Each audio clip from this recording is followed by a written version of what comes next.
Bismillahirrahmanirrahim. Alhamdulillahi Rabbil Alamin. Wassalatu wassalamu ala al-Habib al-Mustafa Abil Qasim Muhammad. Allahumma salli ala Muhammad wa ali Muhammad. Allahumma salli ala Muhammad wa ali Muhammad. Allahumma salli ala Muhammad wa ali Muhammad. Wa alihi at-tayyibin at-tahirin wa ashabihi al-muntajibin wa man tabi'ahu bi ihsan ila yaumiddin.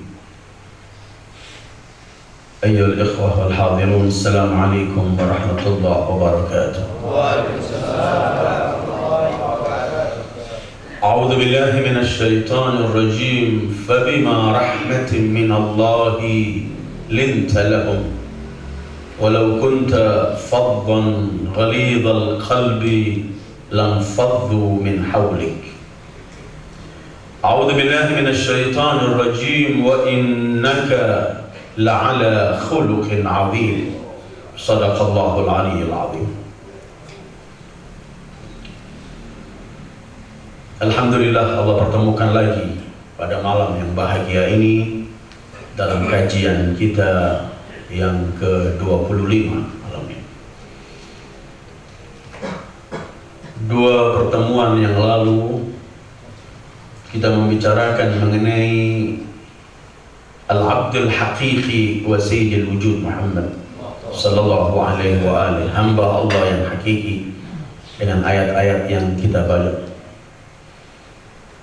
Sebulan yang lalu kita bicarakan bahwa kekasih Allah Al-Haqiqi wal Habib al-Mustafa Muhammad sallallahu alaihi wa alihi wasallam, dan malam ini yang ingin kita kaji bersama adalah al-akhlaq dalam Al-Quran, yang insya Allah akhirnya kita pasti akan menemukan tidak ada manusia yang sampai pada puncak akhlak yang tertinggi yang dimiliki oleh manusia pertama sampai akhir seperti yang dimiliki oleh Sayyidil Wujudi Muhammad sallallahu alaihi wa alihi, sebagaimana yang dipuji oleh Allah dengan firman-Nya, wa innaka la'ala khuluqin 'azim. Shadaqallahul 'aliyyul 'azim.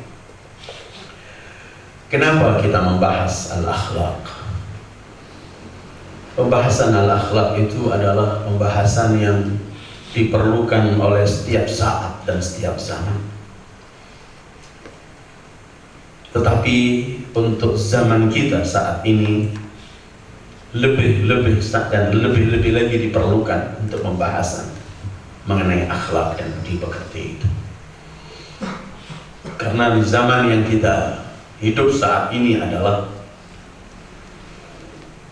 di mana kebejatan, kerusakan bukan lagi dicari dengan sulit, tapi sudah diprogram dengan begitu mudah sehingga setiap saat orang mampu melakukan hal-hal yang keji itu. Pengaruh kemajuan yang tidak dibenahi dan tidak dibarengi dengan iman justru malah membawa kemajuan itu kadang-kadang membawa kita akan lebih jauh dan bertentangan dengan Sayyidil Wujud Muhammad sallallahu alaihi wa alihi. Di zaman kita lebih diperlukan membahas mengenai al-akhlaq, khususnya di zaman yang orang lebih banyak memikirkan urusan dunianya saja. Bukan saja enggak memikirkan akhirat, takut diajak memikirkan akhirat, merasa enggan dan lari. Apalagi ada slogan-slogan yang keji yang sering kita dengar di hari-hari ini, wa na'udzubillah, yang sering dilontarkan oleh orang begitu saja tanpa ia hiraukan apa yang sedang ia ungkapkan. Dalam situasi yang sulit sering kita mendengarkan mencari yang haram sulit, apalagi yang halal. Ini kata-kata yang sangat-sangat jelek. Kata-kata ini ingin sadar atau tidak sadar yang mengungkapkan ingin berkata, kalau saya ikutmu wahai Rasulullah, Kalau saya ikut syariatmu ya Allah, saya akan gak bisa hidup, walaupun tidak diungkapkan. Di zaman saat semacam ini, pembahasan masalah akhlak lebih diperlukan. Kadang-kadang malah orang mencelah zaman. Zaman tidak pernah keliru. Tidak ada zaman ini pernah salah. Orang sering mengkambing hitamkan zaman, kemudian berkata zaman sudah rusak, zaman sudah bejat. Tidak pernah. Zaman semenjak diciptakan oleh Allah, peredaran matahari, peredaran bulan, setiap hari 24 jam sekian kurang detik itu sama terus berjalan. Tidak ada kerusakan dalam zaman. Sayyidina Abu Talib, beliau pernah melukiskan dalam bait-bait syairnya. Di antara lain beliau mengatakan, na'ibu zamanana wal 'aibu fina wa ma li zamanina 'aibun siwana. Abadh-dhi'bu an ya'kula lahma akhihi maitan wa ya'kulu ba'duna ba'dan 'ayana. Lukisan yang indah yang dibayangkan oleh Sayyidina Abu Talib ketika beliau berkata, kami mencelah zaman kami, padahal zaman ini nggak ada celahnya, yang celah adalah kami. Celahnya zaman ini karena kami dan kita saja. Dan tidak ada aib dan celah sama sekali zaman ini kecuali kami yang hidup di zaman. Kemudian bait keduanya beliau mengatakan, serigala enggan memakan sesama dagingnya, tapi kita manusia makan dan menghabiskan sesama kita dengan terang-terangan. Itu Abu Talib ketika menggambarkan gambaran putra beliau, pahlawan Islam, pintu kota ilmu, Al-Imam Ali bin Abi Thalib. Juga ada gambaran yang indah mengenai zaman, bukan zamannya yang rusak, tapi manusianya. Salah satu syair Imam Ali ketika menyebutkan pada putranya, saya ingin membaca syair Imam Ali yang indah. Abnayya, inna minar rijali bahimatan fi suratir rajulis sami'il mubsiri fatinun likulli raziyatin fi malihi wa idha usiba bidinihi lam yash'uri. Oh putraku, banyak manusia-manusia yang sebenarnya mereka adalah binatang, berbentuk manusia, mendengar dan melihat, cerdas dan pandai. Kalau menghadapi ada kesulitan dalam masalah hartanya, cerdas, tangkap. Tetapi kalau agamanya disentuh sesuatu, dia tidak sadar, kebal, nggak melihat. Kondisi-kondisi semacam ini, pembahasan masalah akhlak sangat diperlukan dan sangat diperlukan. Walaupun kita tidak akan berhenti dalam kajian yang kita kaji dengan tujuan kita mohon kepada Allah, bertawassul kepada Sayyidil Wujud dan keluarga sucinya, untuk kita bisa mengamalkan hal-hal yang indah dalam kajian kita. Kalau kita membaca ayat-ayat Al-Quran, kita menemukan Al-Quran sangat-sangat memperhatikan berkaitan dengan akhlak. Bahkan Al-Quran menganggap akhlak itu adalah fondasi Islam, yang kemudian di atas fondasi inilah seluruh syariat dalam perintah dan larangan Allah. Karena itu orang tidak memahami akhlak, tidak pernah akan memahami agama. Agama dan dunia pun, urusan dunia pun apabila tiada etika, yang ada adalah malapetaka. Jika orang mulai meninggalkan akhlak, jika ini yang terjadi bencana. Dari dulu kita sering menghafal syair, setiap kita mungkin apa, innamal umamul akhlaqu ma baqiyat fa inhum zahabat akhlaquhum zahabu. Bahwa umat manusia, generasi masyarakat itu akan tetap kokoh kekal karena adanya akhlak dan peran yang baik. Kalau akhlaknya sudah tiada, maka habislah umat dan semua generasi. Islam meletakkan kajian mengenai akhlak merupakan kajian yang terdepan. Pintu kota ilmu Rasul. Imam Ali beliau pernah menyampaikan, Ra'sul ilmi at-tamyiz bainal akhlaq wa izhari mahmudiha wa qam'i madmumiha.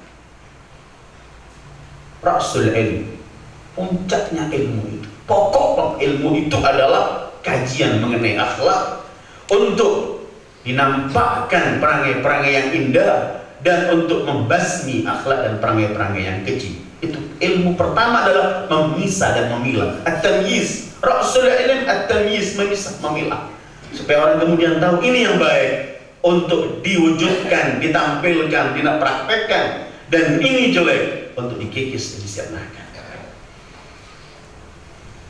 Wasiat Rasul kepada Imam Ali, alaika bimahasinil akhlaqi farkabha wa alaika bimasawi'il akhlaqi fajtanibha fa in lam taf'al fala talumanna illa nafsak.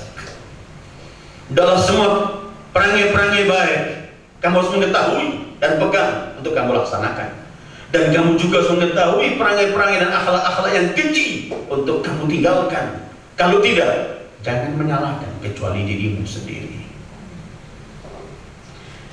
Kajian masalah akhlak merupakan kajian asas, fondasi.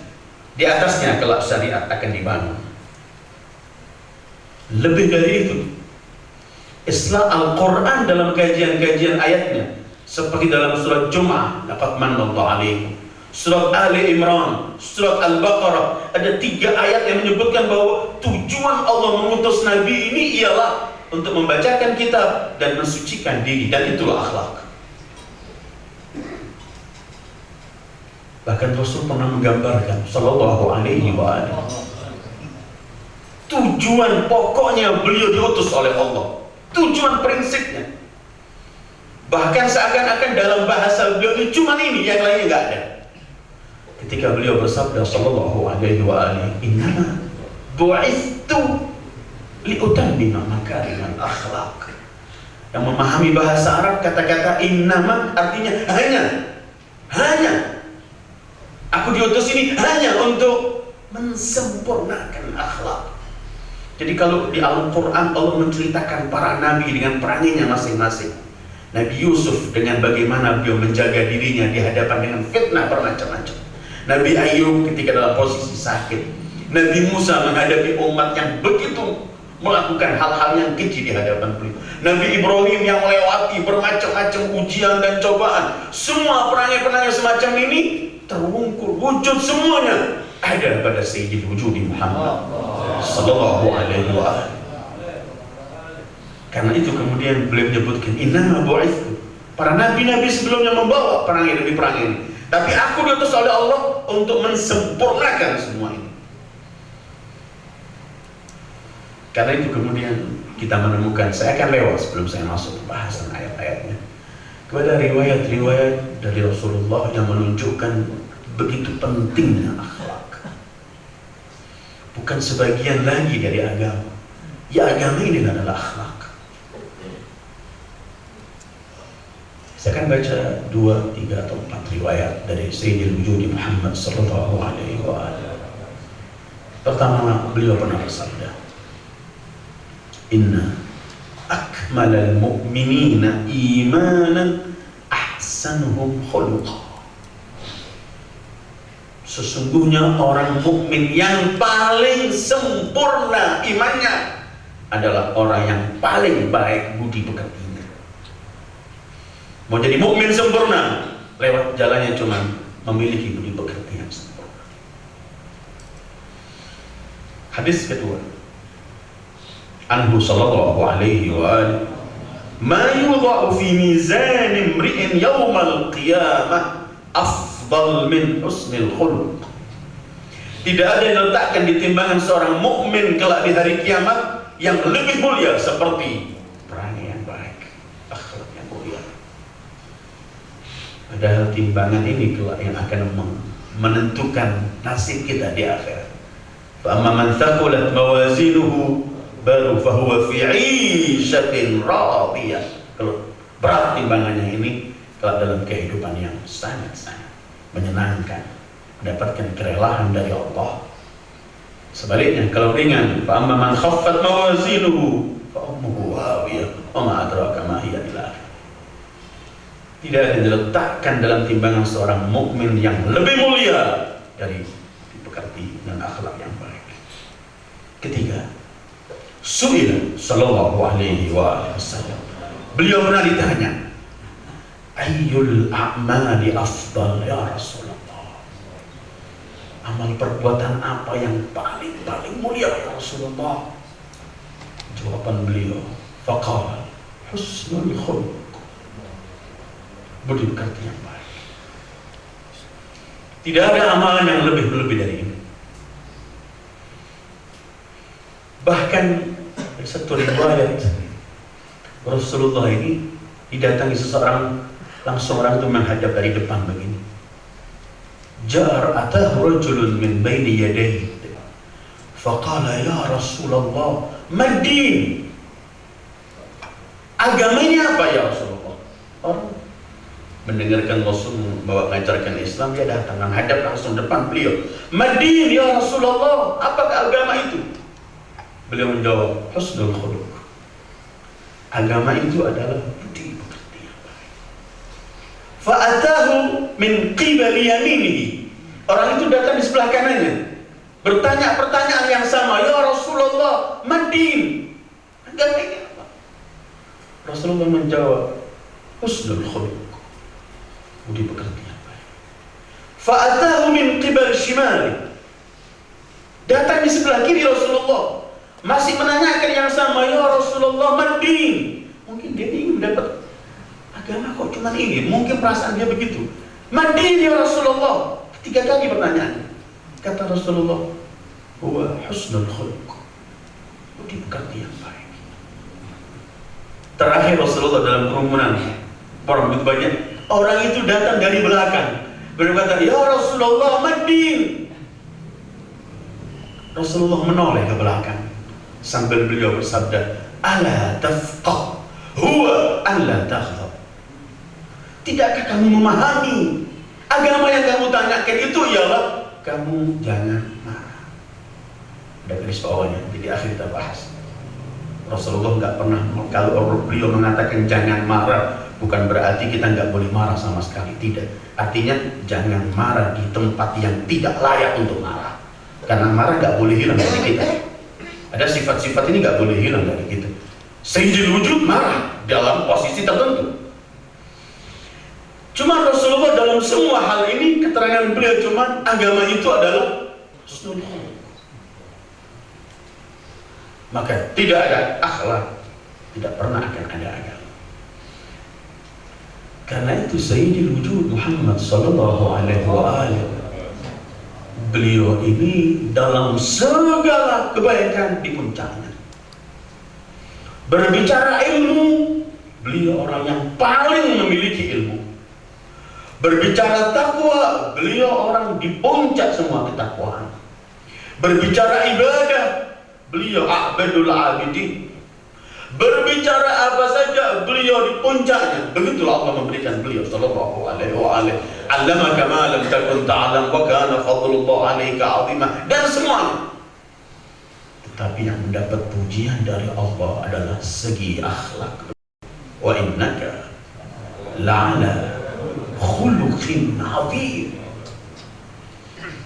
Kita membahas bahasa Arabnya ke ayat ini didahului dengan inna littaqi wa innaka, ditambah lagi ada lam, la, dan menggunakan kalimat ala. Artinya bukan beliau usaha untuk mencapai akhlak yang mulia, tapi beliau yang menguasai akhlak itu sallallahu alaihi wasallam. Beliau di atas semua akhlak. Ketika Rasulullah ingin menggambarkan putri kesayangan beliau, parameter cinta dan kerelaan Allah dan kemurkaan Allah kepada Fatimah, beliau pernah menggambarkan kata-kata yang indah beliau ketika beliau berkata, bersabda sallallahu alaihi wa alihi, "Law kana al-husnu syakhsan lakana Fatimah." Kalau kebaikan itu berbentuk manusia, maka kebaikan itu Fatimah yang mendarah daging dengan Sayyidil Wujud Muhammad. Ini putri dari yang ala khuluqin azim, di atas, yang menguasai. Itu yang beliau peroleh dari Allah sebagai pengakuan. Sudah pakai inna la ala, masih Allah nambah lagi disifati azim. Maka gak mampu orang pernah akan membayangkan akhlak yang dimiliki oleh Sayyidil Wujud Muhammad sallallahu alaihi wasallam, dan itu bekal beliau yang paling terdepan dalam beliau menyampaikan risalah Allah. Ada ilmu, ada segala macam wahyu, ada, cuman bekal beliau yang paling besar dalam menyampaikan misi Allah ini adalah budi pekerti dan akhlak yang beliau miliki. Orang banyak masuk memilih agama Rasulullah itu lebih banyak dari melihat budi pekerti beliau. Seperti ayat yang saya sebut tadi dalam Al-Qur'an. Fabima rahmatin minallahi linta lahum.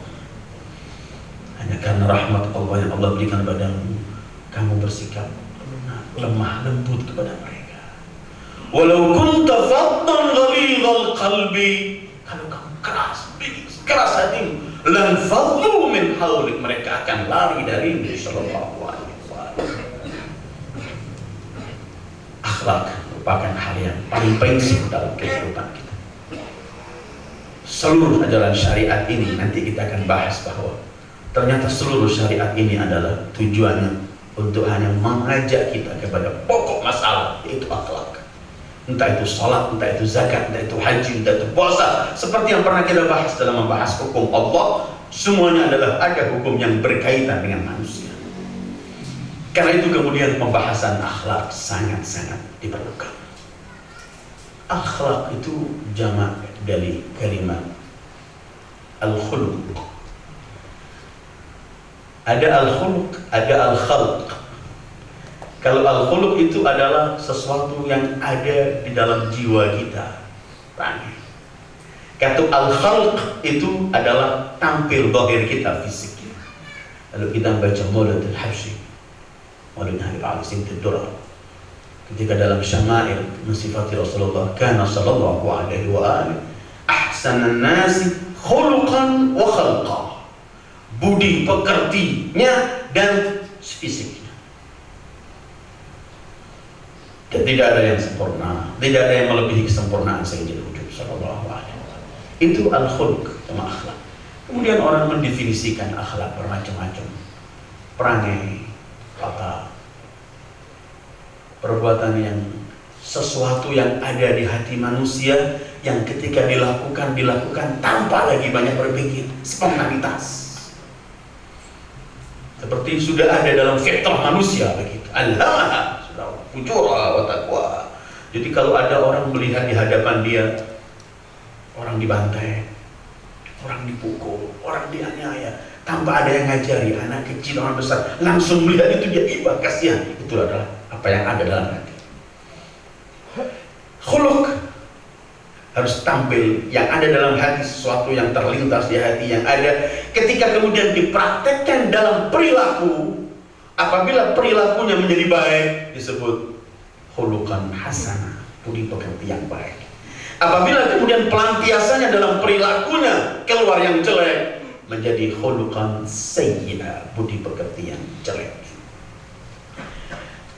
Karena itu kemudian pernah disebutkan bagi orang mendefinisikan akhlak atau khuluq itu adalah husnul mu'asyarah wa ta'amul ma'al khalq, baiknya bersikap, berhubungan dengan sesama hamba Allah. Walaupun nanti kita akan melihat bahwa Al-Quran ternyata membagi pokok-pokok akhlak ini bukan hanya kita bersama kita. Usulul Quran, pembahasan pokok akhlak dalam Al-Quran itu ada 4. Kalau kita baca ayat-ayat Al-Quran, pertama ada akhlak yang berkaitan dengan Allah. seperti mensyukuri nikmat Allah. Bahkan akhlak tunduk tawadhu di hadapan semua ketentuan Allah,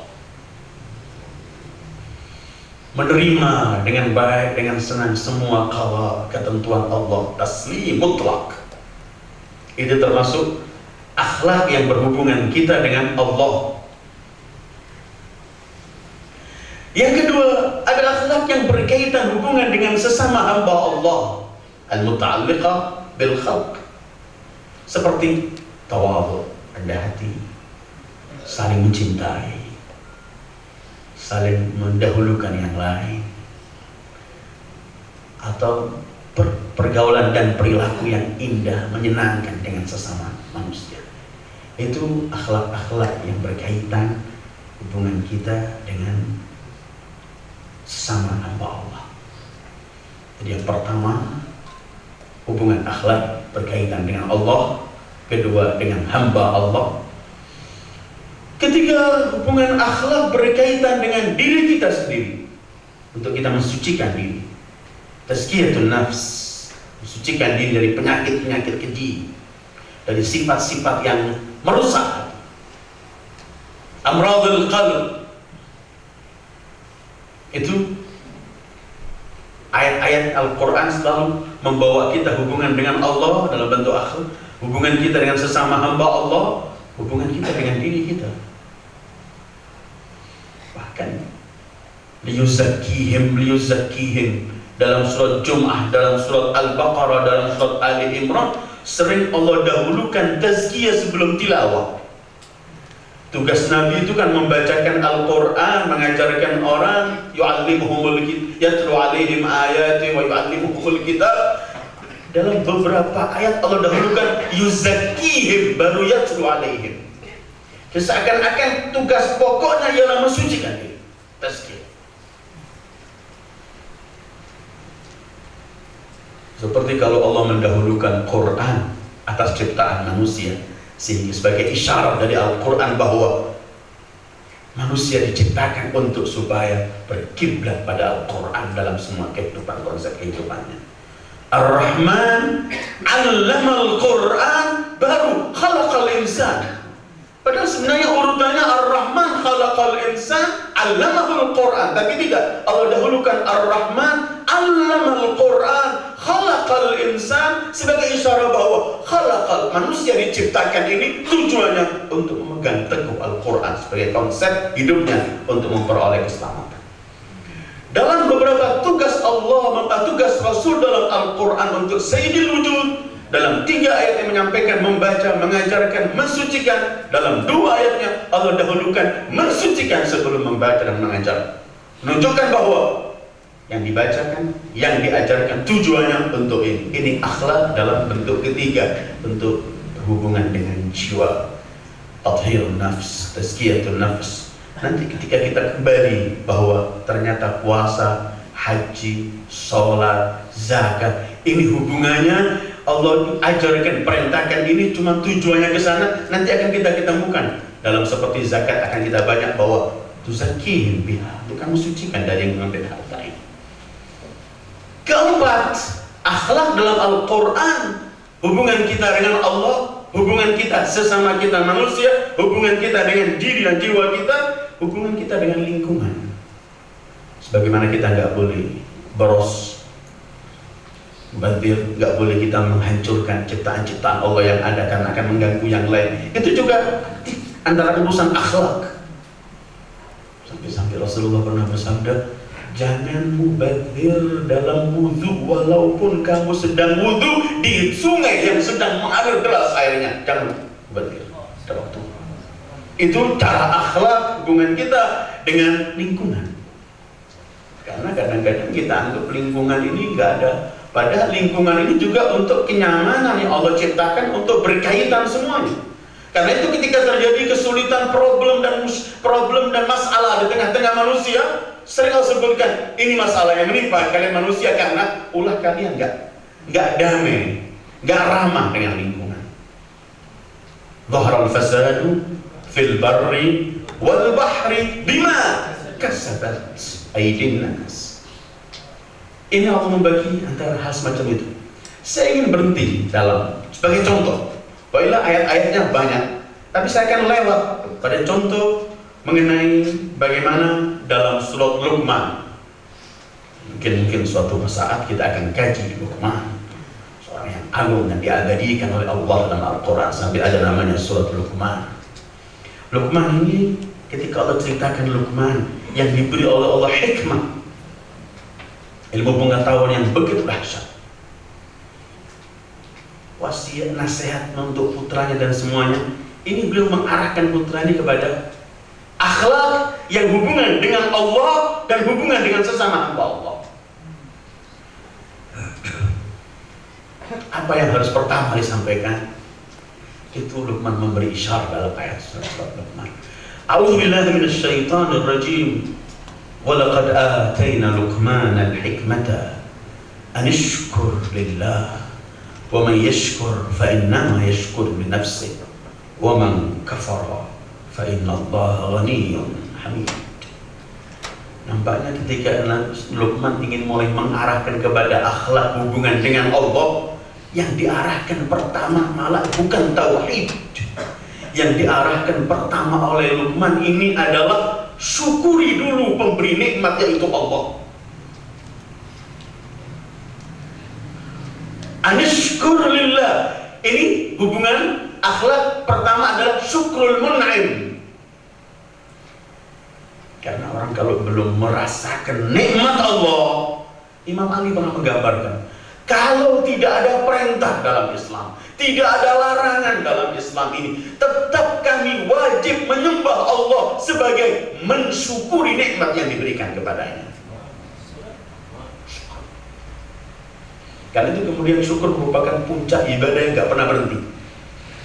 Setiap kita, kata Imam Ali Zainal Abidin dalam doa syukurnya, setiap aku ya Allah berkata alhamdulillah untuk mensyukuri nikmat yang kamu berikan, aku wajib mengucapkan alhamdulillah yang kedua kali. Karena alhamdulillah yang pertama tadi gak mampu aku ucapkan kalau bukan bimbingan darimu.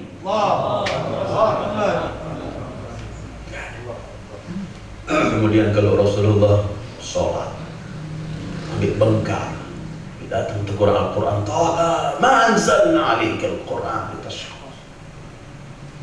Ketika ditanya kenapa kamu lakukan semua ini, jawaban beliau cuma masuk dalam bab ini, afala akunu 'abdan syakura.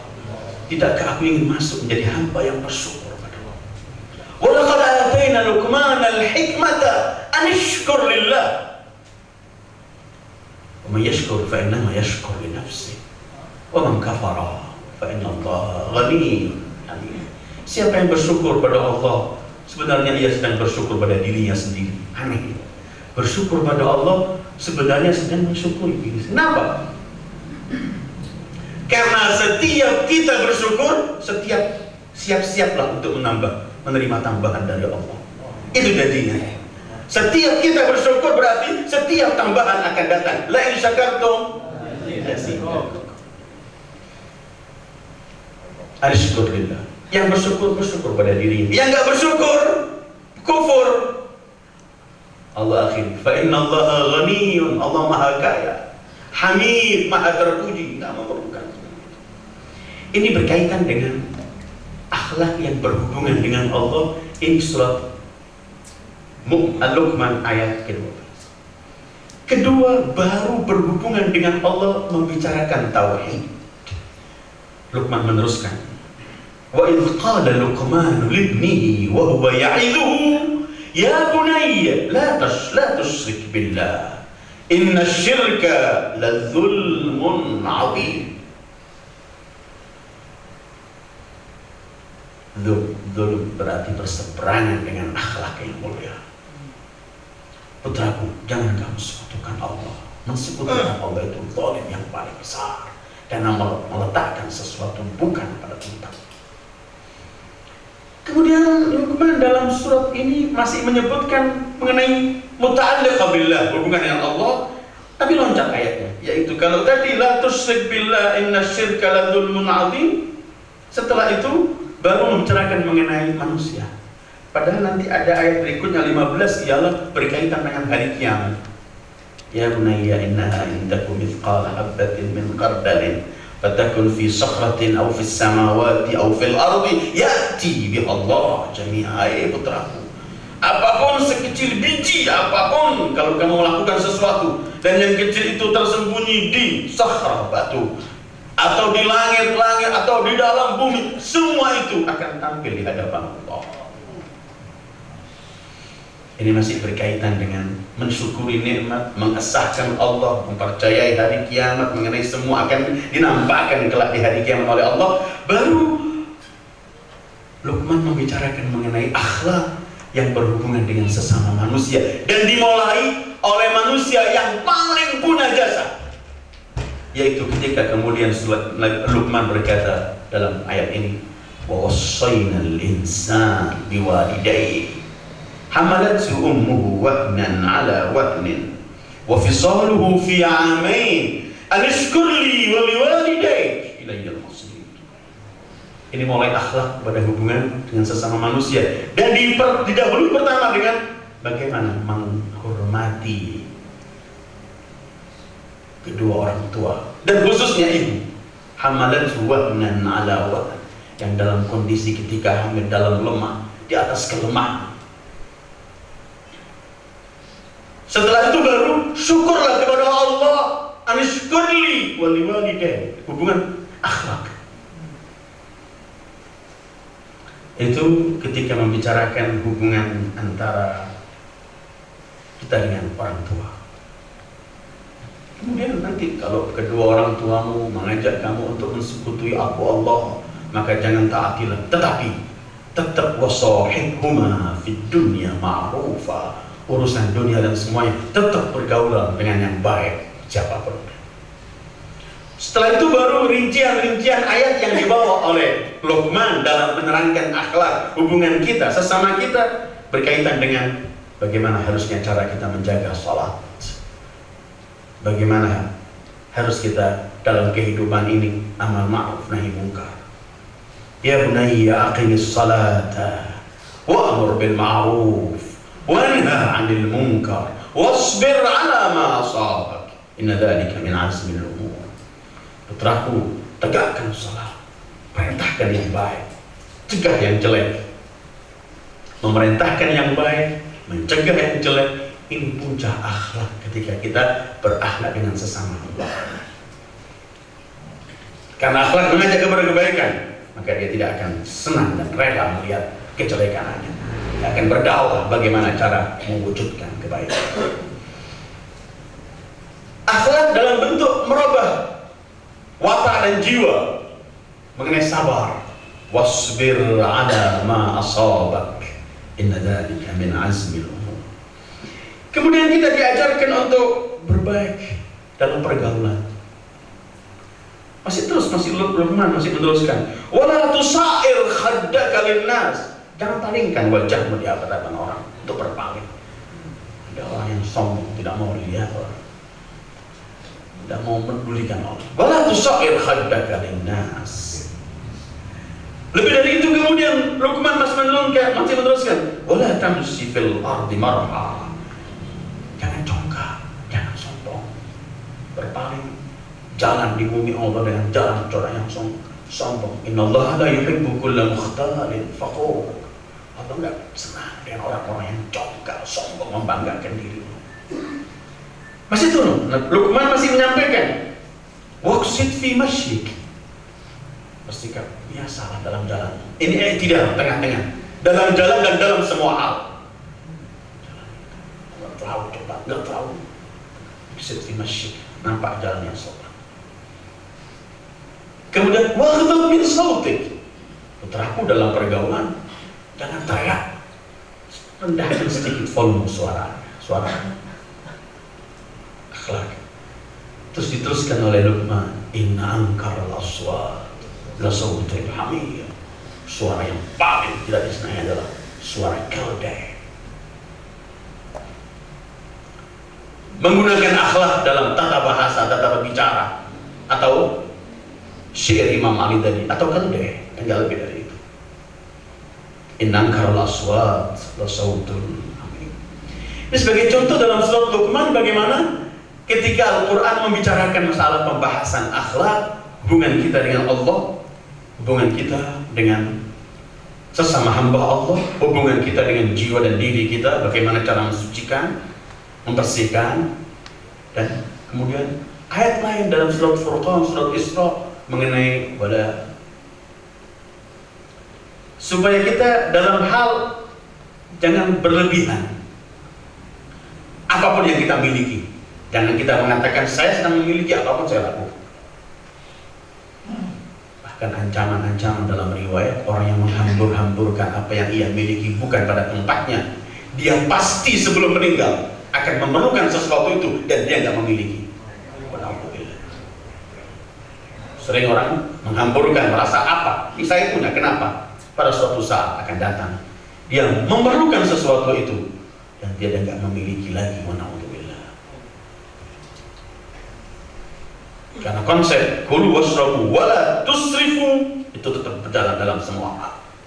La taj'al yadaka maghlulatan ila unuqik, terlalu kikirlah. Wala tabsutha kullal bas, jangan kamu habiskan semua. Fataquda maluman. Tapi yang diingat adalah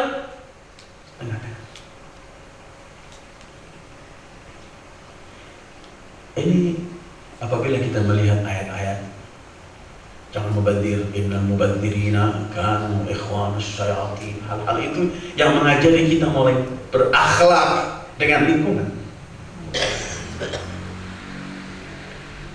Negara-negara yang dulunya merasa memiliki kekayaan, menghambur-hamburkan bukan pada tempatnya, sudah kita saksikan mereka sekarang hidup dalam kesulitan. Itu adalah ketentuan Allah. Walan tajida li sunnatillahi tabdila walan tajida li sunnatillah takwila. Lebih dari itu, bahwa ternyata kalau kita membaca Al-Quran, syariat yang kita praktekkan dalam kehidupan kita ini adalah akhlak. Tujuannya Allah ingin supaya kita sampai pada tujuan sebenarnya, itu akhlak. Kalau akhlak itu dari mengajarkan bagaimana cara kita di hadapan Allah dengan sesama hamba Allah, melihat diri dan lingkungan, bagaimana cara kita bergaul sesama kita dan semuanya. Ternyata hukum-hukum ini Allah jadikan supaya kita bisa dan mampu menjaga diri kita dengan sesama hamba Allah. Dan ini pernah kita bahas dalam kajian ke-8 atau ke-9 ketika kita membicarakan bagian hukum dengan sesama manusia. Kita akan lewat dengan beberapa ayat. Salat. Memang kita melihat dalam Al-Quran, aqimis salat li dzikri, dirikan salat untuk aku, mengingat aku Allah, hanya untuk Allah. Tapi tujuan Allah kan nggak menginginkan sesuatu. Imam Ali kalau mensifati Allah itu, la tanfa'uhu ta'atu man ata' wa la tadurruhu ma'siyatu man asa. Allah tidak mengambil keuntungan dari taatnya orang yang taat, dan tidak mendapatkan bahaya atau kerugian dari maksiatnya orang yang maksiat. Orang taat hanya kembali pada dirinya, orang maksiat kembali pada dirinya. Kalau Allah mengatakan dirikan sholat untukku, bukan Allah menginginkan sesuatu. Dari mulai Allah, ketika Allah melihat menampakkan ayat dan tujuan Ia menciptakan manusia dan jin, wa ma khalaqtul jinna wal insa illa liya'budun. Aku nggak ciptakan jin dan manusia kecuali untuk ibadah. Allah teruskan ayatnya, ma uridu minhum min rizqin wa ma uridu an yut'imun, innallaha huwa razzaq dzul quwwatil matin. Aku perintahkan ibadah, Allah nggak menginginkan sesuatu dari kalian. Bukan rizki, bukan semua, tidak. Allah maha kuat, maha perkasa. Allah yang memiliki semua gudang rizki itu. Nyata urusannya bagaimana supaya sholat ini akan mengemas dalam kehidupan kita, supaya bisa menjaga. Kemudian kita temukan ayat itu dalam surat Al-Ankabut ayat 45. Ketika tujuan sholat Allah berfirman, A'udzubillahi minasyaitonir rajim, aqimis salat, innas salata tanha anil fahsya'i wal munkar. Dirikan salat. Kenapa? Karena salat itu kelak yang akan mencegah dari perbuatan jelek dan kemungkaran. Meninggalkan perbuatan jelek, meninggalkan perbuatan mungkar, itu akhlak yang diseru oleh para nabi dan yang terdepan oleh Sayyidul Wujudi Muhammad Sallallahu Alaihi Wasallam. Dan kalau begitu bahwa salat itu pun tujuannya untuk mengasah kita bagaimana supaya berperangai. Salat itu Imam Ali pernah menyampaikan, saya tulis tadi, ketika beliau menjelaskan mengenai akhlak, beliau menggambarkan bahwa akhlak itu adalah bagaimana cara, ada tiga beliau. Akhlak itu ialah istinabul maharim. Kunci akhlak itu meninggalkan yang diharamkan. Semua yang diharamkan oleh Allah. Istinabul maharim. Wa kasbil halal. Kedua, mencari nafkah yang halal. Wa tawsi'atul 'iyal, dan memberikan keluasan yang sebenarnya yang layak untuk keluarga. Salat untuk tujuannya adalah tanha 'anil fahsya wal munkar, dan itu adalah, coba lihat zakat. Buka surat At-Taubah ayat 103. Kita ingin tahu tujuan dari zakat. Allah berfirman, a'udzubillahi minasyaitonir rajim. Dan ini sekali lagi 103 surat Taubah. A'udzubillahi minasyaitonir rajim. Khudh min amwalihim shadaqatan tutahhiruhum wa tuzakkihim biha wa shalli 'alaihim inna salataka sakanun lahum. Ambil zakat dari harta-harta mereka untuk kamu sucikan mereka dan kamu bersihkan mereka dari dengan melalui harta-harta ini. Dan doakan, karena doa yang kamu berikan itu membuat ketentraman bagi jiwa mereka. Ternyata zakat ini tujuannya untuk akhlak yang urusannya tazkiyah, mensucikan diri. Betul, zakihim biha. Bagaimana akhlak supaya kita membersihkan diri? Jangan punya sifat kikir, jangan punya sifat tamak, tapi punya sifat belas kasih dengan yang lain. Jadi sampai zakat pun Allah berikan ini masih membawa pada tujuan sesuai dengan sabda beliau, innama bu'ithu liutammima makarimal akhlak. Maka semua yang beliau bawa ini ujungnya mengantar kita kepada tujuan itu, al-akhlak. Haji, buka Al-Baqarah 197. Haji juga dibawa ke sana. Allah berfirman, a'udzubillahi minasyaitonir rajim. Al-hajju ashhurun ma'lumat. Faman farada fihinna al-hajj fala rafatha wala fusuqa wala jidala fil hajj.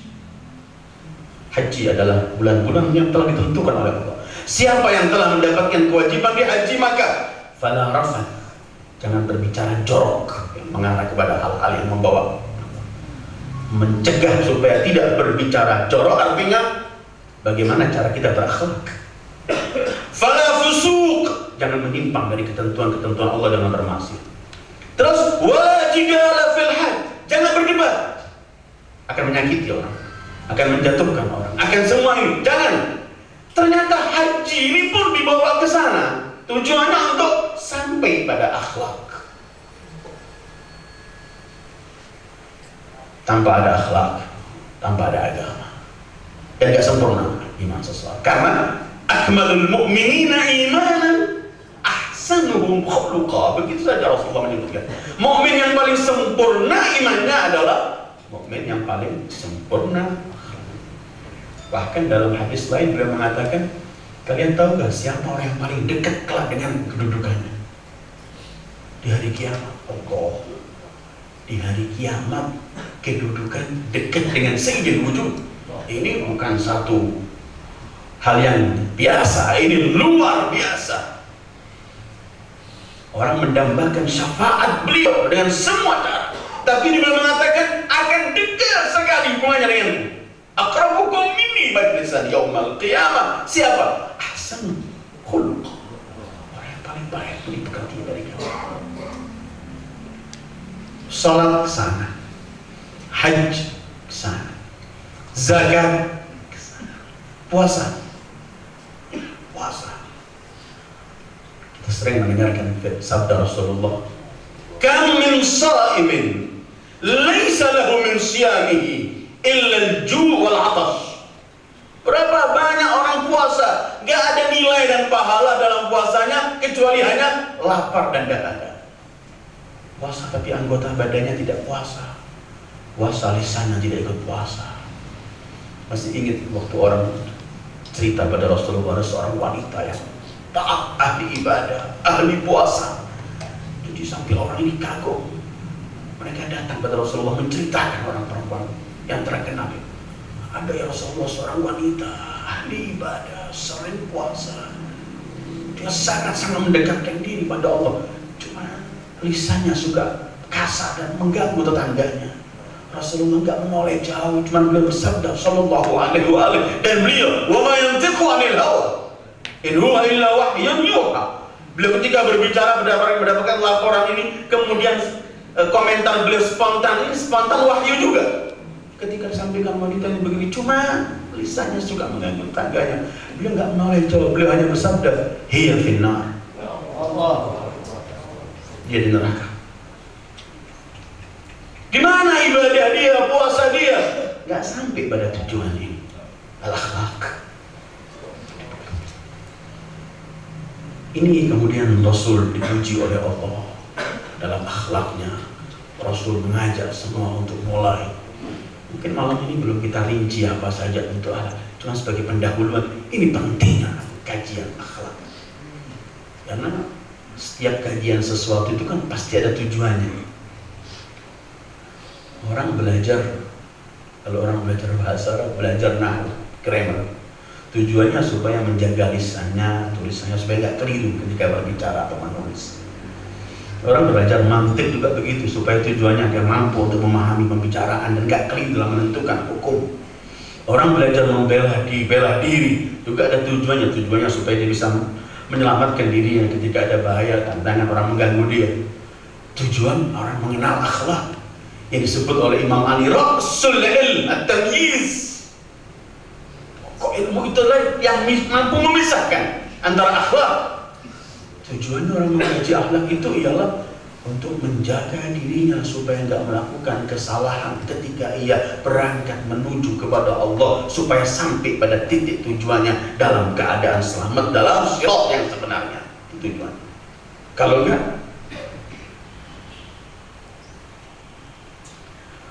pernah kan kita ceritakan saat yang sahabat Rasul yang ketika wafat Rasulullah ingin masuk ke liang kuburnya, Rasulullah mengangkat jenazahnya dari kanan pergi ke kiri terus. Gak pakai sandal beliau saat itu, gak pakai serban. Sallallahu alaihi wasallam. Ketika sampai di liang kubur, beliau sendiri yang masuk, beliau yang menata, menggenakan. Ketika sahabat tanya, ya Rasulullah, kamu melakukan sesuatu yang tidak biasa kami melihat dalam menghadapi jenazah ini. Apa yang kamu lakukan? Tanpa menggunakan alas kaki, tanpa menggunakan serbanmu, kamu mengangkat dari kanan, kamu lari ke kiri terus. Kata Rasulullah, demi Allah aku melihat para malaikat melakukan seperti aku. Aku tadi berebut dengan Jibril mengangkat jenazah orang ini. Kenapa ya Rasulullah sampai begini? Orang ini wiridnya dalam keadaan duduk, dalam keadaan berdiri, dalam keadaan jalan, semua selalu membaca qul huwallahu ahad, qul huwallahu ahad. Terus beliau meneruskan, kamu tahu gak kata Rasulullah, yang hadir jenazah ini 70.000 malaikat. Ibunya itu ikut mengantarkan jenazah itu, Ibu Sa'ad. Ikut pergi ke kuburan, melihat Rasulullah masuk ke liang. Dari jauh ibunya teriak, saat untung kamu surga pasti tempatmu. Melihat Rasulullah mengatakan, mendengar surga Rasulullah bangun mengatakan, mah ya Umma Sa'ad, sebentar, la tajzini ala Allah, sebentar Ibu Sa'ad, kamu jangan menentukan sesuatu mendahului Allah. Putramu serasa dihempit yang kubur ini. Kenapa ya Rasulullah? Sahabat tanya. Karena peranginya jelek dalam keluarganya. Ini sudah malaikat turun Rasul, tapi masih karena berhadapan dengan su'il akhlak, keji akhlak dan peranginya di keluarganya. Sallallahu alaihi wasallam. Supaya kita melihat Islam dengan yang sebenarnya, bukan cuma sholat kita jaga, ini kita jaga, tapi hal yang sholat diperintahkan untuk tujuan-tujuan ini kita lupakan. Ketika Rasulullah memerintahkan kita untuk melakukan, memiliki akhlak yang semacam ini, apa sebenarnya peran akhlak dalam kehidupan kita secara individu ataupun secara jamaah? Kalau ini riwayat demi riwayat, dan nanti ada ancaman-ancaman riwayat bagaimana kejinya su'ul akhlak. Beliau menggambarkan inna su'al akhlak yufsidul amal kama yufsidul khaldul asal. Bahwa peri akhlak yang jelek, perangai yang jelek itu adalah merusak seluruh amalan seperti cuka merusak madu. Ya seperti tadi itu. Siapa yang melihat jenazah direbut oleh Rasulullah, para malaikat, tapi masih ada hal semacam ini, ya kena. Lepas. Saya akan lewat dalam beberapa riwayat apa yang akan kita peroleh ketika orang memegang akhlaknya. Pertama, orang yang memiliki akhlak, toto kromo kata orang Jawa dalam kehidupannya, itu dia akan merasakan kebahagiaan dalam kehidupan. Ini sesuatu yang paling mahal, kebahagiaan ini sesuatu yang paling mahal. Sa'adah sesuatu yang paling mahal. Yang kadang-kadang orang mencarinya dengan bermacam-macam cara dan banyak yang keliru. Ada lewat jabatan, sudah punya jabatan, nggak pernah bahagia. Ada lewat harta, sudah di puncak kekayaan, hancur rumah tangganya, diakhiri bunuh diri dan semuanya, hilang kebahagiaan. Kebahagiaan di hati letaknya, dan hati itu milik Allah. Serahkan pada pemiliknya, akan datang kebahagiaan. Pertama, orang yang menggunakan dalam kehidupannya, praktek dalam kehidupannya, menggunakan, menyandang akhlak. Imam Ali menggambarkan begini pintu kota ilmu Rasul. Kafa bihusnil khulqi na'ima. Cukup merupakan kenikmatan, puncak kenikmatan itu ialah dengan memiliki perangai yang baik. Orang yang punya perangai yang baik, hidupnya selalu bahagia. Apalagi kenal apa yang ia lakukan dan apa yang dilakukan orang terhadapnya, hitung-hitungannya dia selalu sama Allah, selalu bahagia. Kafa bihusnil khulqi na'ima. Kedua, akan mendapatkan cinta dan kasih sayang orang memiliki akhlak ya. Rasulullah A'zam sallallahu alaihi wa alihi, beliau pernah bersabda, husnul khuluqi yusbitul mawaddah. Di perangai yang baik itu akan mengkokoh cinta. Terus orang yang datang ke Rasulullah yang asalnya membenci dan semuanya, kemudian berbalik mutlak, itu karena apa? Langsung cinta pada Rasulullah. Karena apa? Melihat budi pekerti beliau. Bohong para orientalis yang selalu tulisan-tulisan mereka yang keji menganggap Islam tersebar dengan kekerasan dan pedang. Enggak. Islam enggak pernah mengangkat pedang itu kecuali hanya untuk mengobati. Seperti sang dokter membelah jasad, operasi supaya penyakit itu nggak menyebar kemana-mana, baru dilakukan itu operasi. Islam pun mengangkat pedang semacam itu. Lainnya Islam tersebar dengan akhlak, simbol Rasulullah Sallallahu Alaihi Wasallam dengan budi pekerti beliau.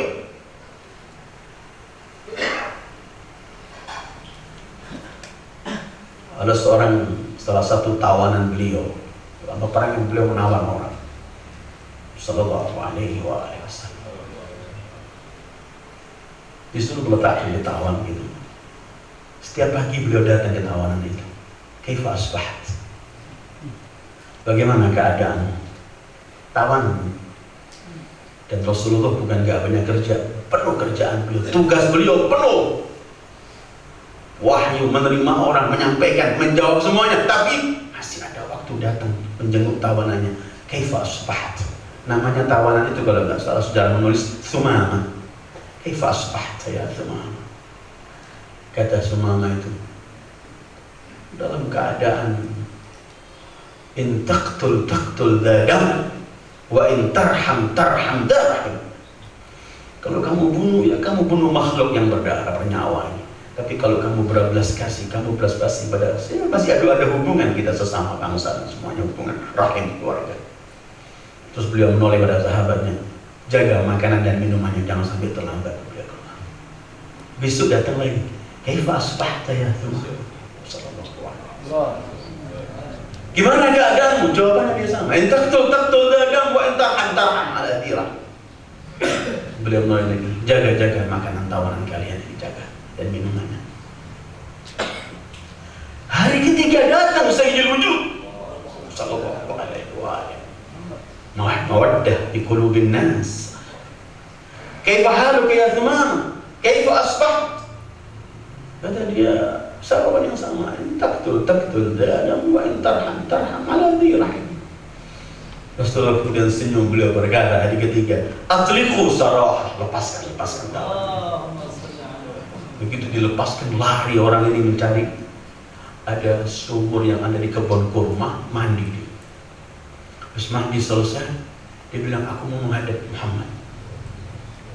Kenapa gak aku menghadap Rasulullah? Langsung dia datang, disambut Rasulullah SAW.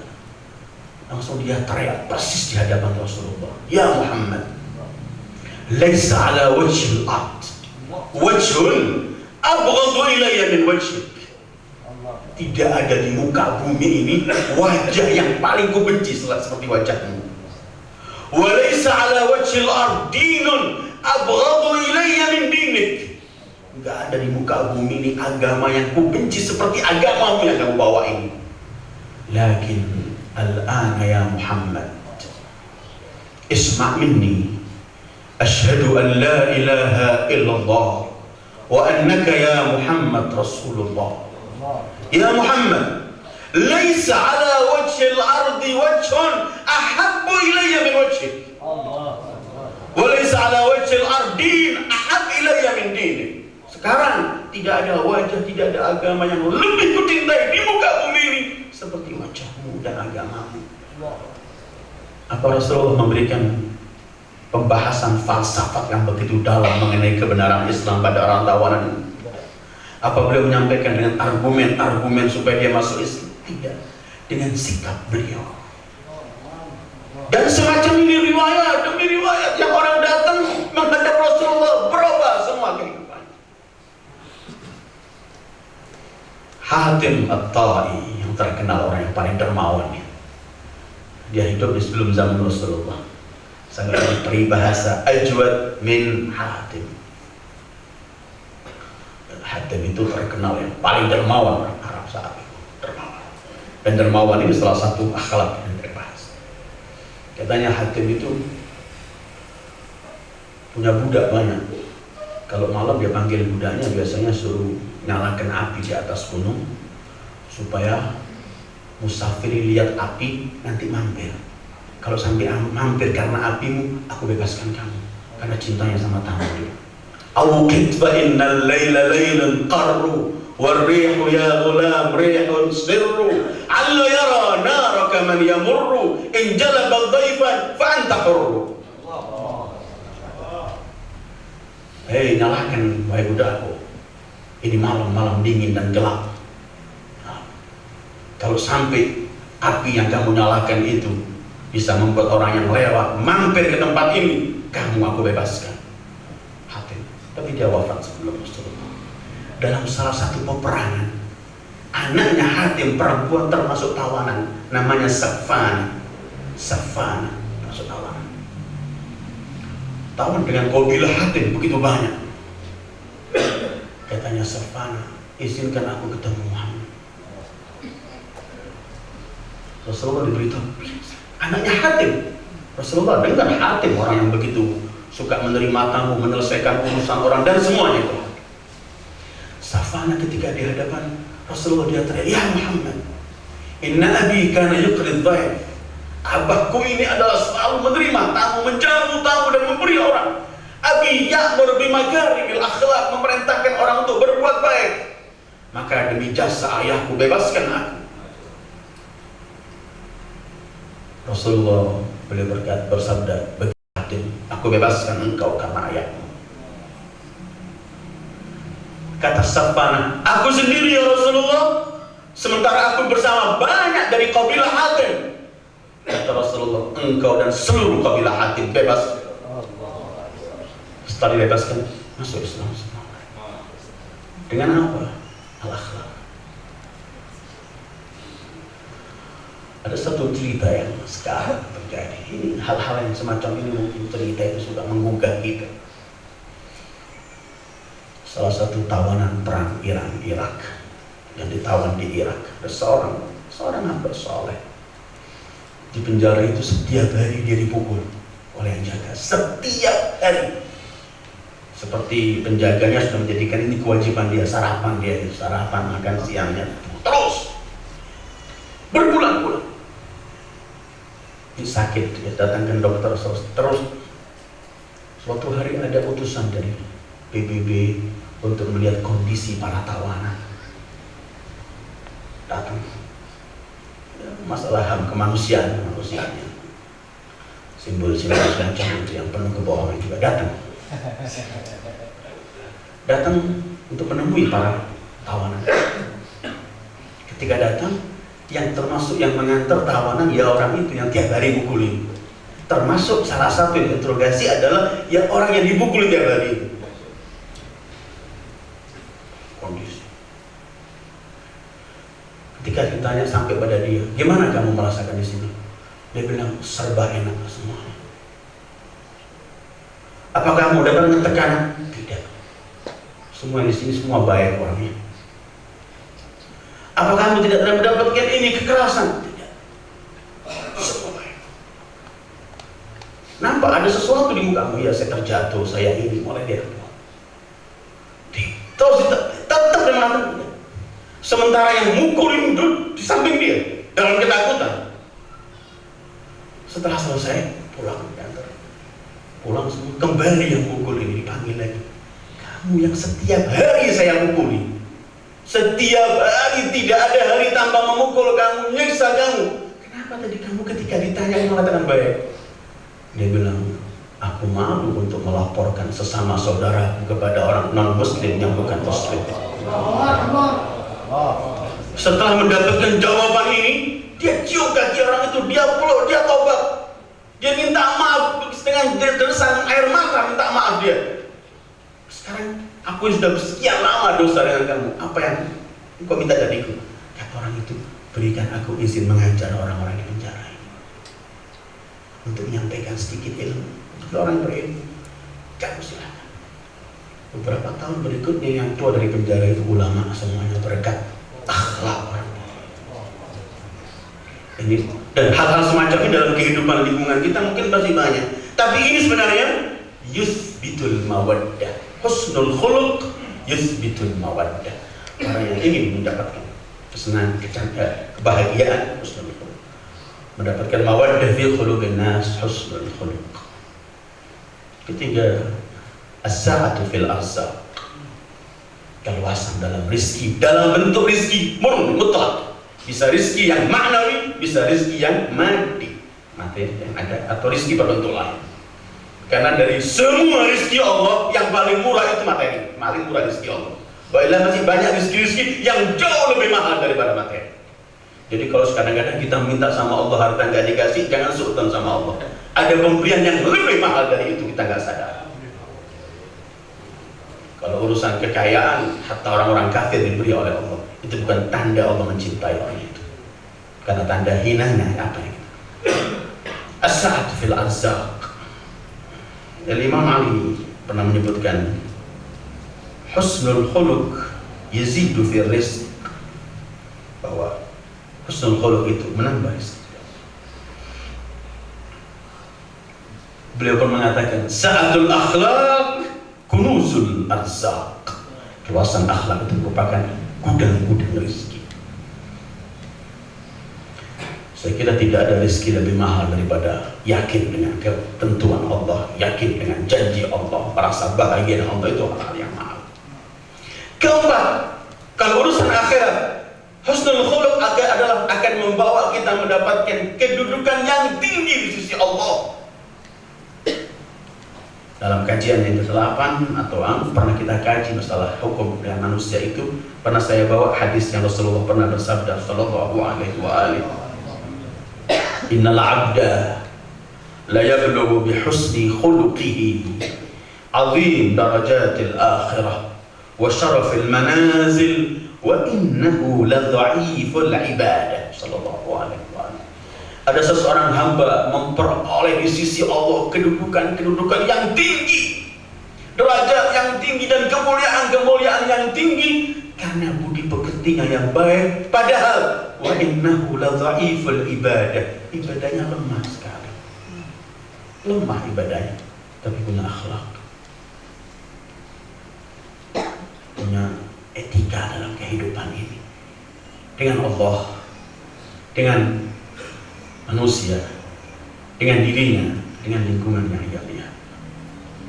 Atau hadis yang saya baca tadi, ma yuwadhu fi mizan imri'in yaumal qiyamah afdal min husnil khuluq. Tidak ada yang memberat di timbangan seorang mukmin kelak di hari kiamat yang lebih mulia dari akhlak. Kadang-kadang malah begini orang, ini ada 4 tadi. Kadang-kadang orang bertanya, apa bisa orang merubah wataknya? Sering orang terus nggak mau berusaha untuk mencari alasan tidak maunya usaha itu, mengatakan wataknya sudah nggak bisa berubah. Saya sudah mulai dulu begini, sulit. Apakah hal ini benar? Apakah cuma lari dari kenyataan? Sebenarnya tidak ada sesuatu yang nggak bisa berubah. Jawaban singkat. Kalau kita jeli melihat diri kita, bahwa dalam kehidupan kita ini ada hal-hal yang berjalan secara otomatis kita nggak mampu mengendalikan. Tapi ada juga hal-hal kita punya potensi kita yang mengendalikan. Dalam tubuh kita, contoh, bagaimana mencernakan, makan, berusaha, bekerja, ini kita di luar kemampuan kita. Bagaimana peredaran darah dalam tubuh kita, ini otomatis kita bukan dalam usaha kita. Bagaimana denyut jantung kita, ini bukan milik kita. Walaupun mungkin ada dalam tanda hal-hal sesuatu yang dalam sesuatu kita mampu, seperti bernafas, sedikit mampu kita tahan, tapi tidak juga kita memiliki murni. Ini hal-hal yang bukan dalam wewenang kita, nggak bisa kita menentukan. Tapi ada dalam kehidupan kita kondisi-kondisi yang semuanya murni karena kita yang lakukan. Saya menggerakkan tangan atau saya nggak gerakkan, itu terserah saya. Saya memukul seseorang atau saya nggak memukul, itu kemampuan saya. Saya dengan kaki saya bisa menghadiri majelis taklim atau saya dengan kaki yang sama pergi ke tempat-tempat maksiat, itu pilihan saya. Saya berbicara atau saya diam. Saya berbicara dengan kata-kata baik atau saya berbicara dengan kata-kata jelek, itu dalam kondisi saya. Berarti dalam kondisi kehidupan kita ini ada hal-hal yang tergantung kita. Semacam itulah kalau kita ingin merubah sikap dan ke kondisi akhlak dan perangai kita, bahwa kita mampu melakukan. Apalagi kita dengan latihan, praktik latihan sedikit demi sedikit. Segala itu kalau dengan latihan menjadi sesuatu yang biasa. Orang banyak dalam kehidupan dia asalnya mungkin tidak mampu, tapi dengan sedikit demi sedikit dia usaha, akhirnya dia mampu untuk mencapai itu. Bukan cuma di alam manusia, di alam binatang pun ketika dididik jadi berubah binatang itu. Anjing yang begitu galak, ketika dididik dia mampu diajak berburu, dia bisa memilih mana yang bisa milik dia dan bukan milik dia. Kuda yang begitu liar bisa jinak ketika ada dilatih. Itu alam hayawan, apalagi alam manusia. Sayyidina Muhammad sallallahu alaihi wasallam dalam hal ini beliau pernah bersabda, innamal ilmu bitta'allum wa innamal hilmu bitta'allum wa innamas sabru bittasabbur. Orang bisa mencapai ilmu itu karena belajar, usaha. Orang bisa mendapat jadi orang yang kalem, ramah, hilm, itu bitta'allum, usaha. Orang bisa mampu sabar, belajar sabar, bittasabbur, melatih dirinya sabar. Itu kan ada riwayat-riwayat kalau kita sedang bermunajat sama Tuhan semuanya.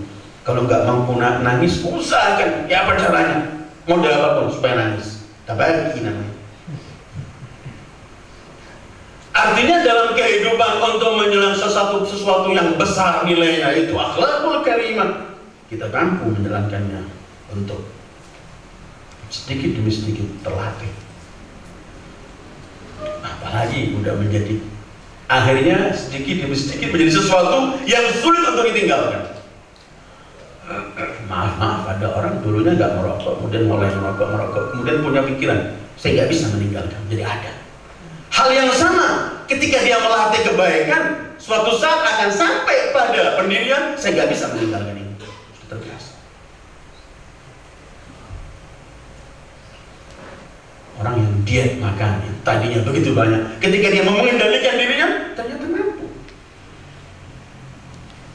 Kalau tidak mampu orang merubah wataknya, gak ada perintah Allah untuk kita meninggalkan kejelekan dan melakukan kebaikan. Satu bukti bahwa itu mampu, karena tidak pernah Allah memerintahkan sesuatu yang gak mampu kita lakukan. La yukallifullahu nafsan illa ma la usaha. Dalam ayat lain, ma yukallifullahu nafsan illa ma ataha. Gak ada perintah yang gak mampu dilakukan. Karena itu sedikit demi sedikit akhirnya menjadi kebiasaan yang harus. Tadi yang saya sebutkan, Imam Ali pernah menyebutkan husnul khuluq fi thalath. Budi pekerti yang baik itu dalam 3 hal. Pertama, ijtinabul maharim, meninggalkan hal-hal yang dilarang oleh Allah. Kedua, talabul halal, cari rezeki yang halal.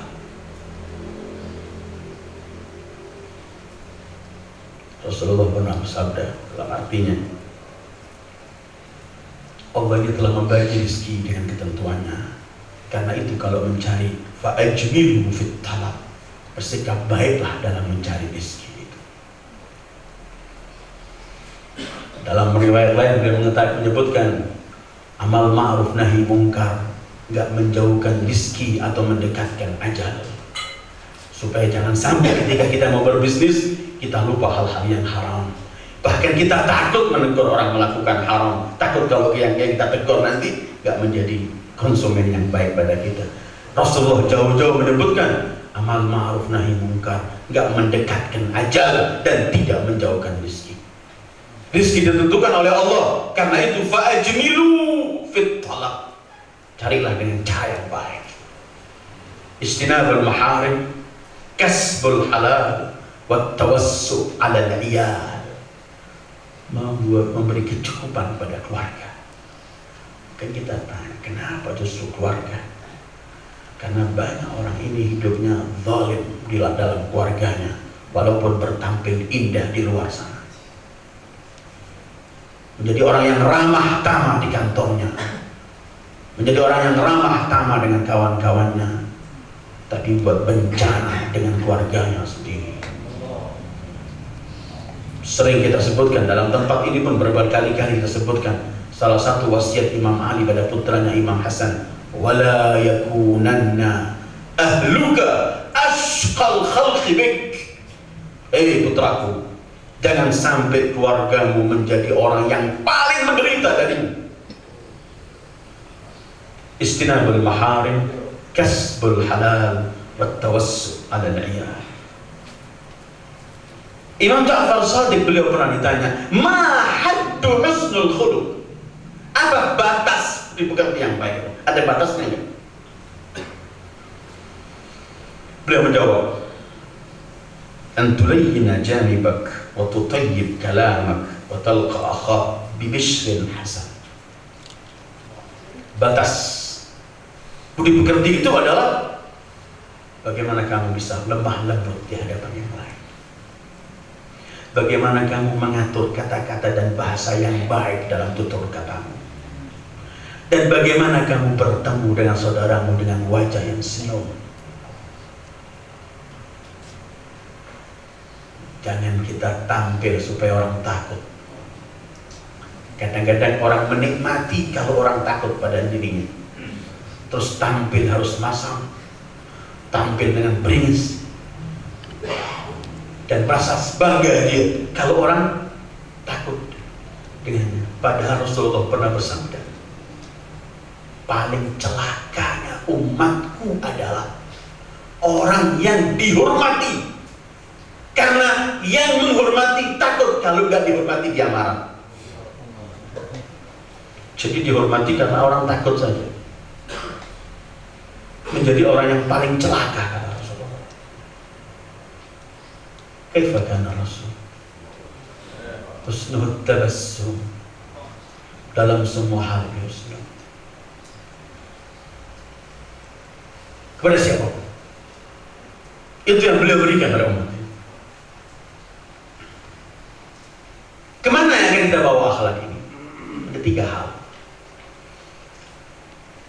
Kita berakhlak dengan akhlak Allah, karena Rasul pernah bersabda, takhallaqu bi akhlaqillah. Berakhlaklah dengan akhlak Allah. Apa akhlak Allah? Lihat sifat-sifat Allah. Allah Maha belas kasih. Milikilah belas kasih semampu kita. Allah Maha pengampun. Milikilah sifat Maha pengampun itu semampu kita. Ada sifat-sifat tertentu yang gak boleh kita miliki. Allah mutakabbir dan hal semacam Allah. Tapi ada akhlak bi akhlaqillah. Kedua, akhlak adalah dengan isi Al-Quran. Ini akhlak semuanya. Karena itu Rasulullah itu khuluqul Quran. Yang ini ketika Al-Quran menyebutkan wa innaka la'ala khuluqin 'azim. Khuluqul Quran. Orang berjalan. Kedua, akhlak adalah kita melihat Rasulullah. Tidak berasul, mengikuti jejak Rasulullah sallallahu alaihi wasallam. Para penerus beliau tidak mengikuti. Bagaimana akhlak Rasulullah? Tidak ada sesuatu yang tidak ditampilkan oleh Rasulullah dalam semua hal. Beliau di rumah tangganya dengan istri, dengan cucu, dengan anak, dengan pembantunya. Beliau di luar, beliau dalam medan pertempuran, beliau ketika damai, beliau ketika mengambil perjanjian, beliau dalam semua bentuk beliau telah tampilkan semua akhlak ini. Contohnya sudah. Karena itu Rasulullah ini kan dididik oleh Allah. Setelah dididik, Allah langsung memujinya, wa innaka la'ala khuluqin 'azim. Setelah dididik dan di atas segala akhlaknya, baru beliau dipilih oleh Allah untuk menjadi suri tauladan. Laqad kana lakum fi Rasulillah uswatun hasanah. Itulah Rasulullah sering dalam beberapa kesempatan beliau menyebutkan, adabani Rabbi fa ahsana ta'dibi. Aku dididik langsung oleh Allah Tuhan, dan sebaik-baik didikan adalah didikan Allah. Ana adibullah wa aliyun adibi. Aku didikan Allah dan Ali adalah didikanku. Itu sabda beliau sallallahu alaihi wasallam. Maka mengikuti apa yang disampaikan oleh Rasul dan diperlakukan oleh Rasulullah sallallahu alaihi wasallam.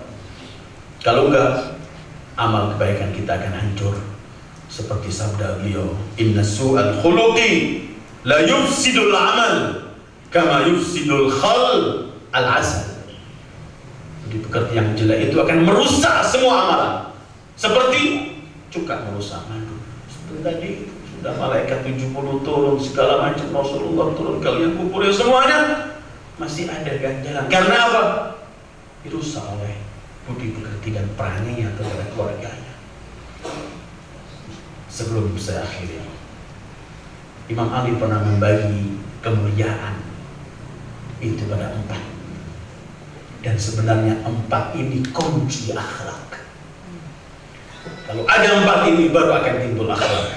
Kalau enggak, dalam kehidupan kita. Beliau mengatakan begini, al-fadailu arba'ah ajnas. Kemuliaan, keutamaan itu ada 4.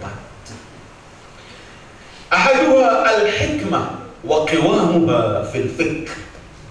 Pertama adalah al-hikmah yang tadi kita baca, walaqad atayna luqmanal hikmah.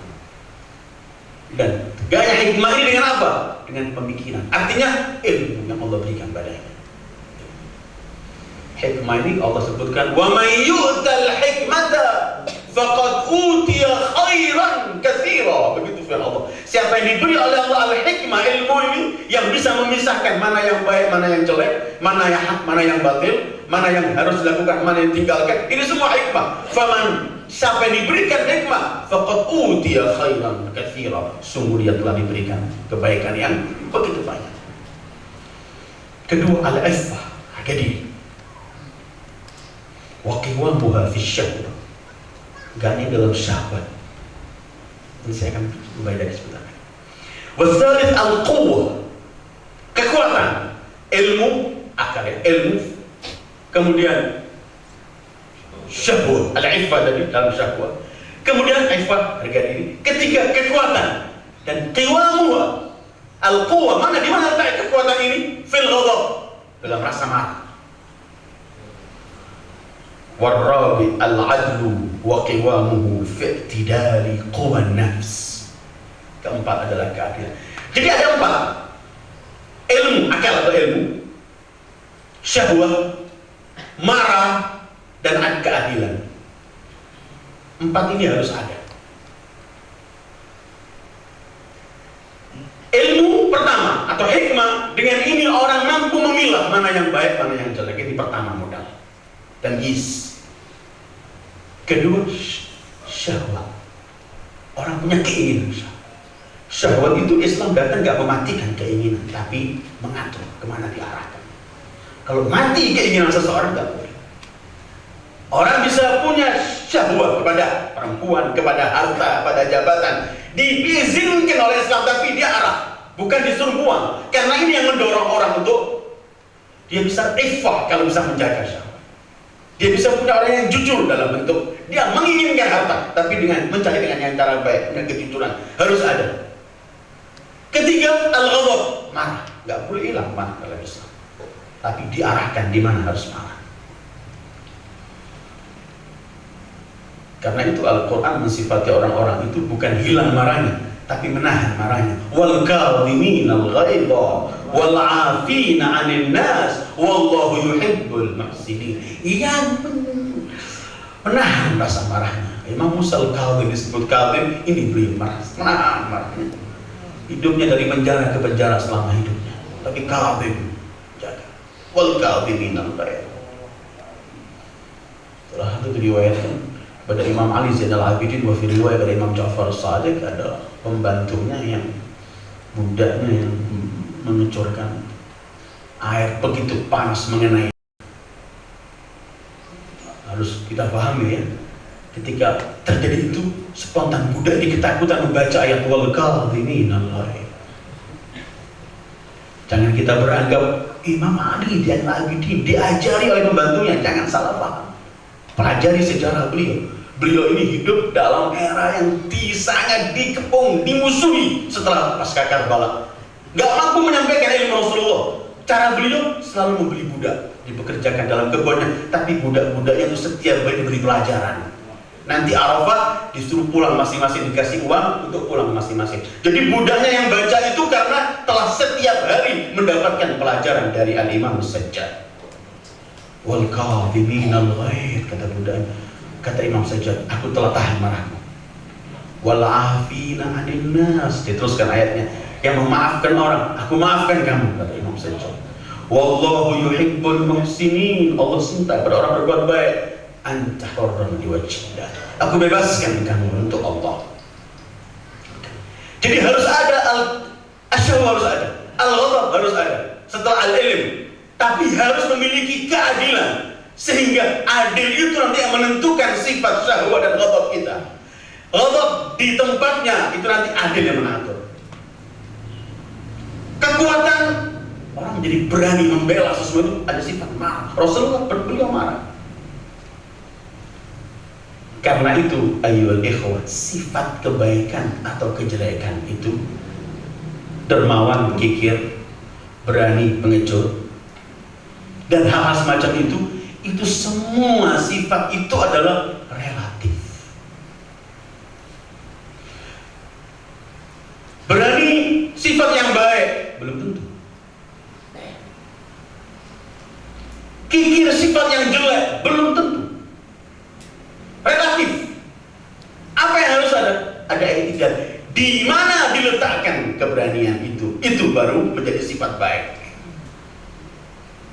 berani menegakkan batil, bukan baik. Kikir, sifat jelek. Di mana diletakkan kekikiran itu? Kalau orang, saya tidak mau, saya menjual akhirat saya mau kikir terhadap pahala tepat pada waktunya. Jadi semua sifat ini, dermawan dan semuanya, itu adalah di mana diletakkannya. Adakah orang yang lebih tinggi akhlaknya dari Sayyidul Wujud Muhammad? Tidak ada, sallallahu alaihi wasallam. Tapi beliau yang juga, kalau ketika beliau marah, tidak ada satu orang pun berani berdiri. Kapan beliau marah? Ketika hak Allah disia-siakan. Ketika urusan diri dan pribadi beliau, beliau tampil dengan sikap.